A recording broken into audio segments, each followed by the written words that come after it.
नमस्कार, देश तक में आपका स्वागत है। मैं हूं निशांत चतुर्वेदी। 22 दिन बाद सीबीआई को नया बॉस मिल गया। 1983 बैच के आईपीएस ऋषि कुमार शुक्ल नए सीबीआई चीफ नियुक्त किए गए हैं। लेकिन खबर आ रही है कि कांग्रेस के मल्लिकार्जुन खड़गे ने ऋषि कुमार के नाम पर आपत्ति की थी। सीबीआई चीफ नियुक्त करने वाले पीएम के पैनल में खड़गे भी शामिल थे। खड़गे ने इस बाबत पीएम को चिट्ठी भेजी है। कल की बैठक में भी आपत्ति की थी। सूत्रों के मुताबिक खड़गे को आपत्ति है कि सरकार ने सीनियरिटी को दरकिनार करते हुए ऋषि कुमार शुक्ला को सीबीआई निदेशक बनाया। खड़गे के मुताबिक वरिष्ठ पुलिस अधिकारी जावेद अहमद सीनियर ऑफिसर हैं। खड़गे ने बताया कि ऋषि कुमार शुक्ला की नियुक्ति का विरोध किया था, यानी इस बार भी फैसला 2-1 के बहुमत से हुआ। पीएम और मुख्य न्यायाधीश ऋषि कुमार शुक्ला को सीबीआई निदेशक बनाए जाने पर सहमत। ऋषि कुमार शुक्ला मध्य प्रदेश के पुलिस महानिदेशक रह चुके हैं। फिलहाल वो Madhya Pradesh police housing corporation के अध्यक्ष हैं।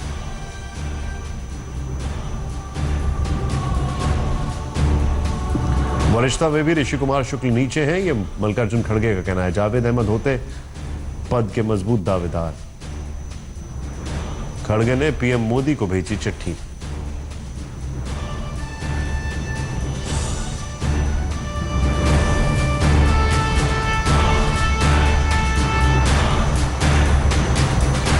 आइए अब आपको बताते हैं ऋषि कुमार शुक्ला हैं कौन। ऋषि कुमार शुक्ला मध्य प्रदेश के 1983 कैडर के अधिकारी हैं। वो मध्य प्रदेश के डीजीपी रह चुके हैं। इस वक्त वो मध्य प्रदेश हाउसिंग कॉर्पोरेशन के चेयरमैन हैं।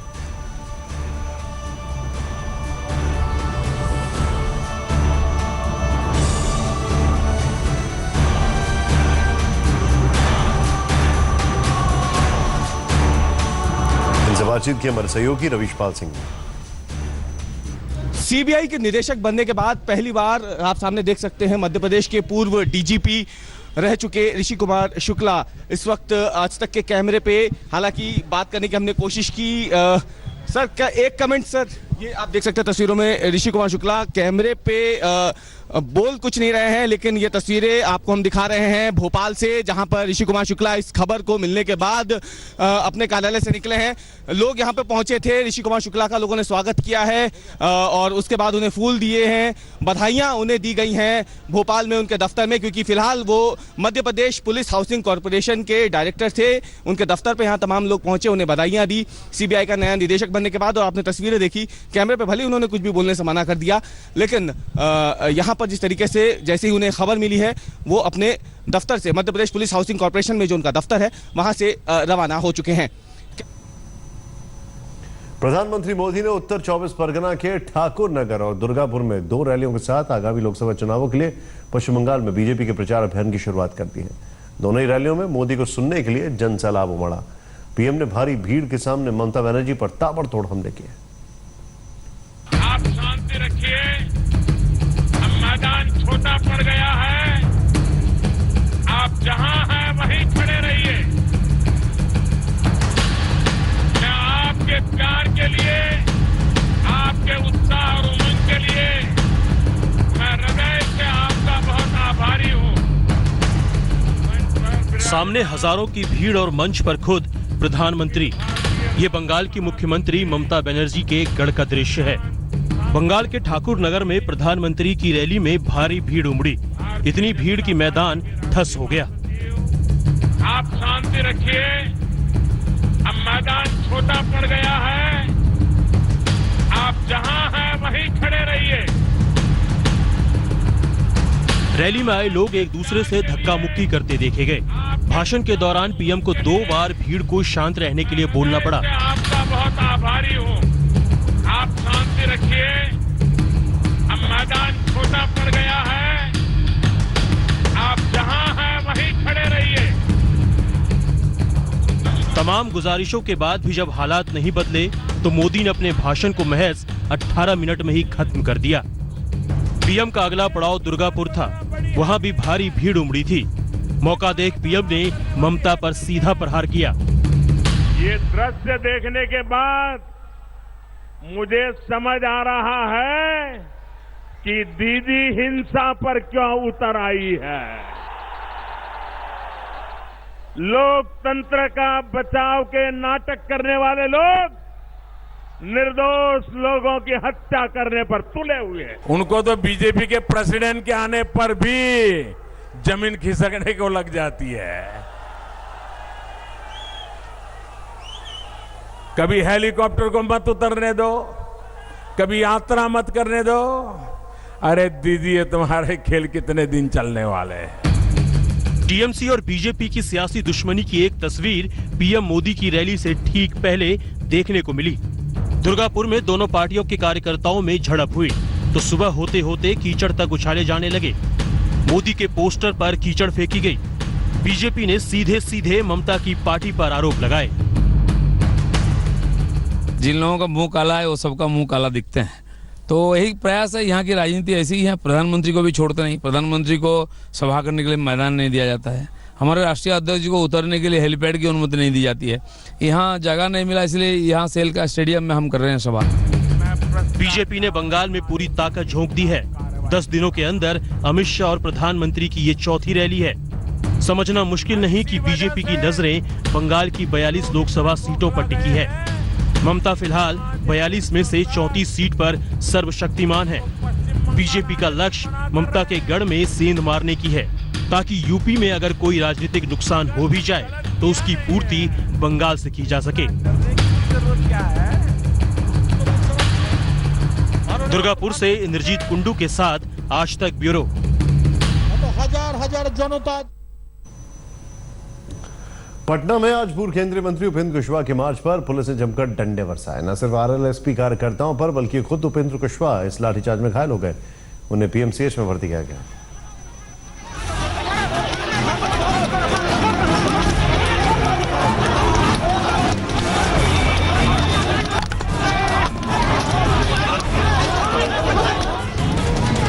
देखते ही देखते विरोध प्रदर्शन जंग के मैदान में बदल गया।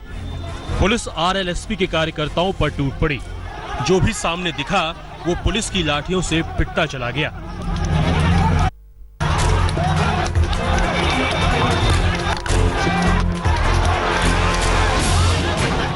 मौके पर आरएलएसपी सुप्रीमो और पूर्व केंद्रीय मंत्री उपेंद्र कुशवाहा भी मौजूद थे।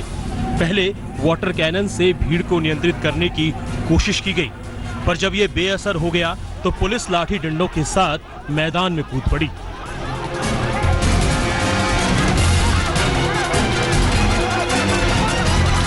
पुलिस की लाठी से उपेंद्र कुशवाहा को बचाने के लिए कार्यकर्ता कवच बन गए। हालांकि पुलिस के आला अफसर पूर्व केंद्रीय मंत्री को भीड़ से निकालते नजर आए। हमारी लड़ाई बिहार की सरकार से। शिक्षा हम चाहते हैं गरीब बच्चों के लिए अच्छी हो, लेकिन नीतीश कुमार ने लाठी चलवाई हमारे लोगों पर। मुझको भी चोट आई है, माथे में भी चोट आई है, हमारे अनेक साथियों को लाठी लगी है। लेकिन चाहे जान भी ले ले, नीतीश कुमार की शिक्षा विरोधी सरकार जब तक गरीब बच्चों के लिए शिक्षा की व्यवस्था नहीं होगी तब तक हम लोग का आंदोलन नहीं बंद होगा। धक्का मुक्की और लाठी चार्ज में कुशवाहा को भी चोट आई है। उन्हें पीएमसीएच में इमरजेंसी वार्ड में भर्ती किया गया है। दरअसल कुशवाहा राजभवन तक विरोध मार्च निकालना चाहते थे, लेकिन पुलिस ने उन्हें रोकने की कोशिश की तो हंगामा बढ़ गया। काफी देर तक बवाल के बाद पुलिस किसी तरह प्रदर्शनकारियों पर काबू पा सकी। सुजीत झा, पटना, आज तक।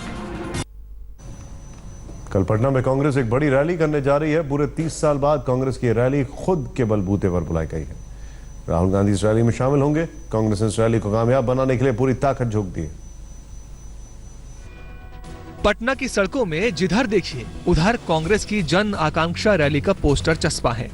इन पोस्टरों में कांग्रेस अध्यक्ष राहुल गांधी श्री राम का वेश धारण किए हुए दिखाए गए हैं। एक पोस्टर में रावण भी दिख रहा है। रावण किसे दिखाया गया है वो भी देख लीजिए।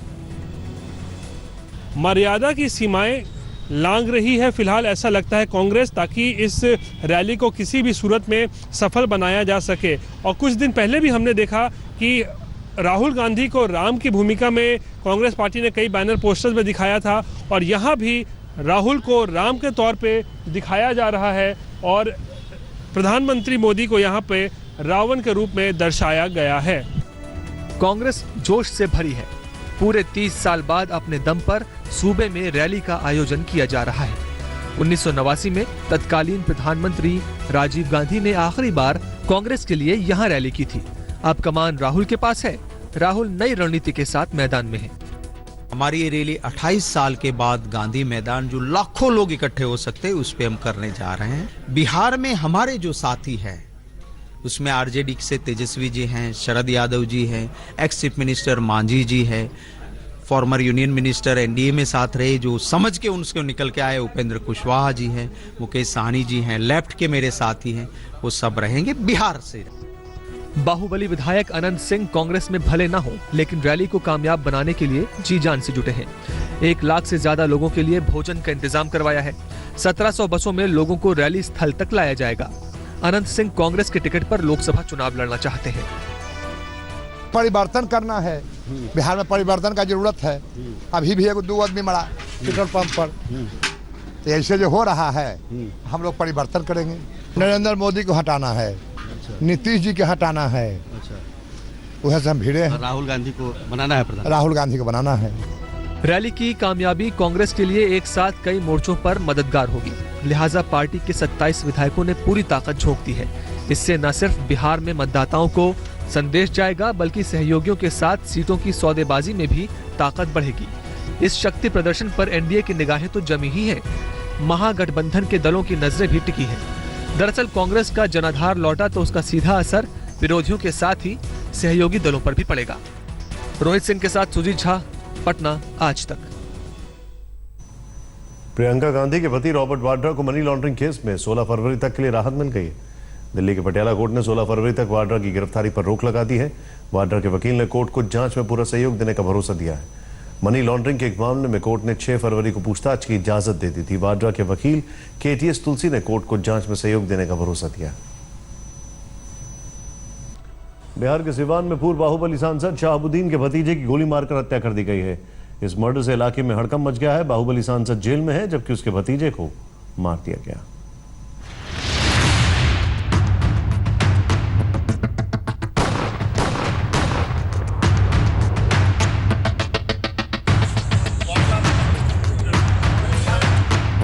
पूर्व आरजेडी सांसद और बाहुबली मोहम्मद शहाबुद्दीन के भतीजे को सरेआम गोलियों से छलनी कर दिया गया। कातिलों ने बेहद करीब से सीने में गोली उतार दी। शूटआउट के बाद अपराधी मौके से बिना किसी रोक टोक के निकल भागे। बाहुबली शहाबुद्दीन के भतीजे यूसुफ की हत्या की खबर जंगल में आग की तरह फैली। प्रशासन में हड़कंप मच गया। शहाबुद्दीन के समर्थक गुस्से से भर गए और जिला अस्पताल को घेर लिया गया। मोहम्मद शहाबुद्दीन के भतीजे मोहम्मद यूनुस की हत्याकांड में फिलहाल पुलिस की जांच आगे बढ़ रही है। आपको हम सिवान के उसी इलाके पे मौजूद हैं जहां पर यह घटना घटी थी और यहां पर डॉग स्क्वाड को लाया गया है, जो अब यहां आप देख सकते हैं। इस घटना में अब फिलहाल पुलिस के हाथ जो है वो पूरी तरीके से खाली हैं। कौन अपराधी थे, कितनी संख्या में थे और फिर वो कहाँ फरार हो गए, इसको लेकर फिलहाल यहाँ पर आप देख सकते हैं खोजी कुत्ते की मदद ली जा रही है और इसकी मदद से अपराधी तक पहुंचने की यहां पर कोशिश हो रही है। मोहम्मद यूसुफ को प्रतापपुर गांव में गोली मारी गई। घटनास्थल से पुलिस को एक खोखा और 3 जिंदा कारतूस मिले। इस इलाके में शहाबुद्दीन की टूटी बोलती है। अब दबंगई वाले इलाके में बाहुबली के भतीजे की हत्या से खलबली मचनी ही थी। अभी तक हम लोग अनुसंधान कर रहे हैं। छपरा से हमने डॉग स्क्वाड टीम मंगाया हुआ है, तो उसकी मदद से हम प्रयास कर रहे हैं पता करने की हत्या कहाँ हुई थी। जांच चल रही है। अभी तो किसी को शिनाख्त हो पाई है, कुछ क्लू मिल पाया आप लोग? नहीं, अभी तक कुछ नहीं पता चल पाया है। प्रयास कर रहे हैं हम लोग जल्दी इसका उन्मूलन करने का। ये अभी भी साफ नहीं हो पाया है कि हत्या के पीछे कौन है, कितने लोगों ने हत्या को अंजाम दिया और कत्ल का मकसद क्या है। पर हाल के दिनों में ताबड़तोड़ हत्या से ये साफ है कि सुशासन बाबू के राज में अपराधियों के हौसले बुलंद हैं। नीतीश कुमार जी के नेतृत्व में पूरी तरीके से जो है राक्षस राज आ गया है और पूरी तरीके से उप मुख्यमंत्री जो हैं सुशील मोदी, वो अपराधियों के सामने हाथ जोड़ करके गिड़गिड़ाते हैं कि अभी छोड़ दीजिए, अभी छोड़ दीजिए। मैं चाहूंगा अगर उनसे बिहार नहीं संभल रहा तो तुरंत इस्तीफा देने का काम। कोई भी हो, भतीजा हो, भाई हो या आम आदमी हो, अगर कहीं किसी को गोली मारी जाती है, हत्या होती है, तो उसकी निष्पक्ष इंक्वायरी होनी चाहिए। देखना चाहिए कि वजह क्या है। चूंकि शहाबुद्दीन का भतीजा है, इसलिए जाहिर है कि सवाल तो उठेगा ही। जो भी अपराधी अपराध में शामिल हैं, उनकी खैर नहीं। उनको मालूम होगा कि नीतीश कुमार जी ने न अपराध से कभी समझौता किया है, न करेंगे।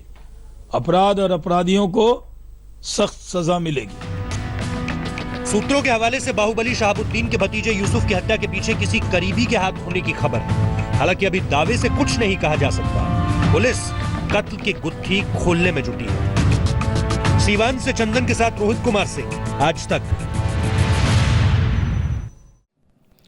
लेटेस्ट खबरों के लिए यूं ही देखते रहिए आज तक, और इस वीडियो के पसंद आने पर लाइक, शेयर एंड सब्सक्राइब करना ना भूलें।